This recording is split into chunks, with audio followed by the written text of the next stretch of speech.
فرعون کی ہلاکت کے بعد بنی اسرائیل اس کے پنجے سے آزاد ہو کر سب ایمان لے آئے، اور حضرت موسیٰ علیہ السلام کو اللہ تعالیٰ کا یہ حکم ہوا کہ وہ 40 راتوں کا کوہ طور پر اعتکاف کریں، اس کے بعد انہیں کتاب توریت دی جائے گی۔ چنانچہ حضرت موسیٰ علیہ السلام کوہ طور پر چلے گئے اور بنی اسرائیل کو اپنے بھائی حضرت ہارون علیہ السلام کے سپرد کر دیا۔ آپ 40 دن تک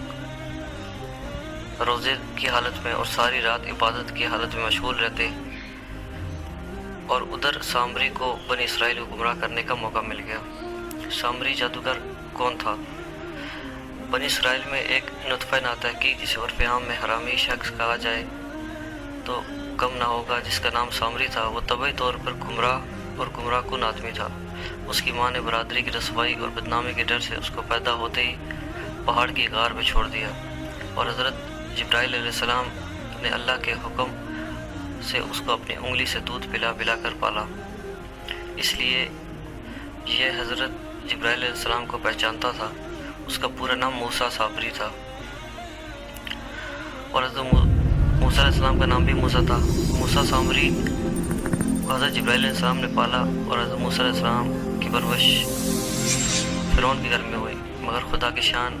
کہ فرعون کے گھر میں پرورش پانے والے موسیٰ علیہ السلام کو تو اللہ تعالیٰ نے رسول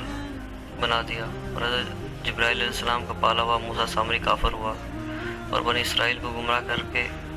اس نے بچڑے کی پوجا پر لگا دیا۔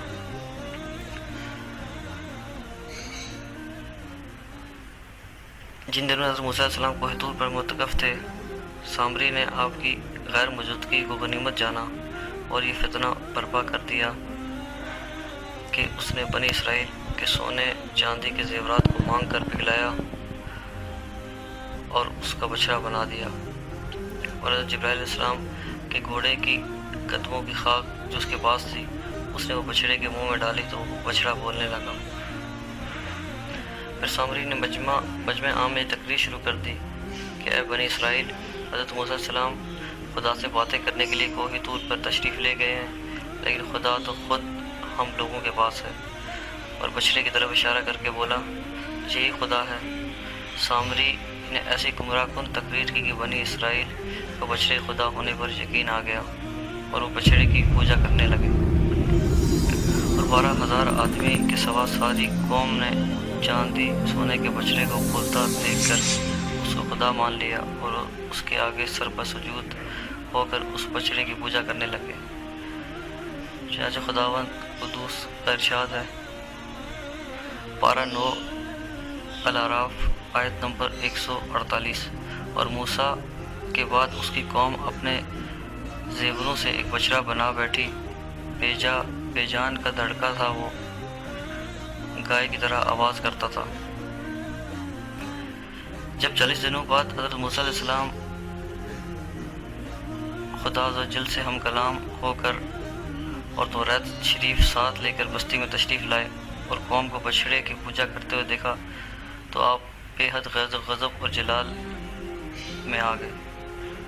آپ نے جوش غضب میں اپنے بھائی حضرت ہارون علیہ السلام کی داڑھی اور سر کے بال پکڑ کر گھسیٹنا اور مارنا شروع کر دیا، اور فرمانے لگے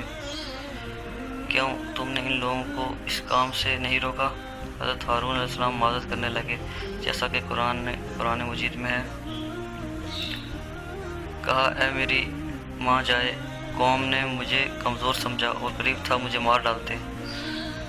تو مجھ پر دشمنوں کو نہ ہنسنا اور مجھے ظالموں میں نہ ملانا۔ حضرت ہارون علیہ السلام کی معذرت سن کر حضرت موسیٰ علیہ السلام کا غصہ ٹھنڈا پڑ گیا۔ اس کے بعد آپ نے اپنے بھائی حضرت ہارون علیہ السلام کے لیے رحمت اور مغفرت کی دعا فرمائی۔ پھر آپ نے اس بچڑے کو توڑ پھوڑ کر اور جلا کر اس کو رضا کر کے دریا میں بہا دیا۔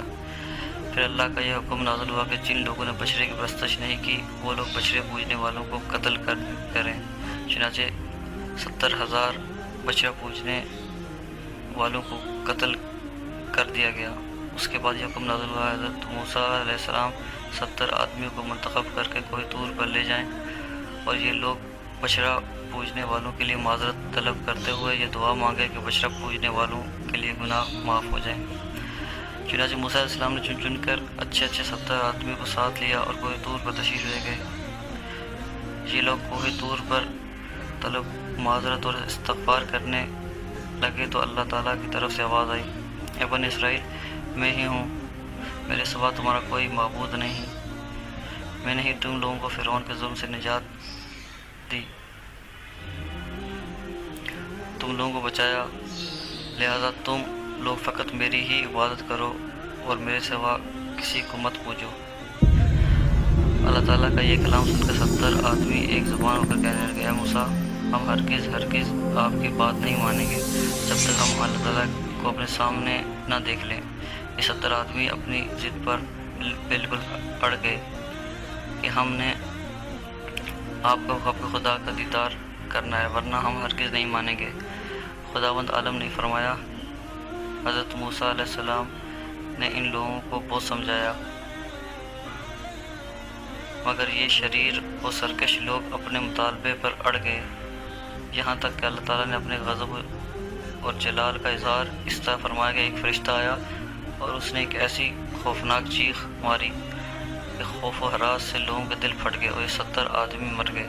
پھر حضرت موسیٰ علیہ السلام نے خداوند سے کچھ گفتگو کی اور لوگوں کے لیے زندہ ہونے کی دعا کی تو یہ لوگ زندہ ہو گئے۔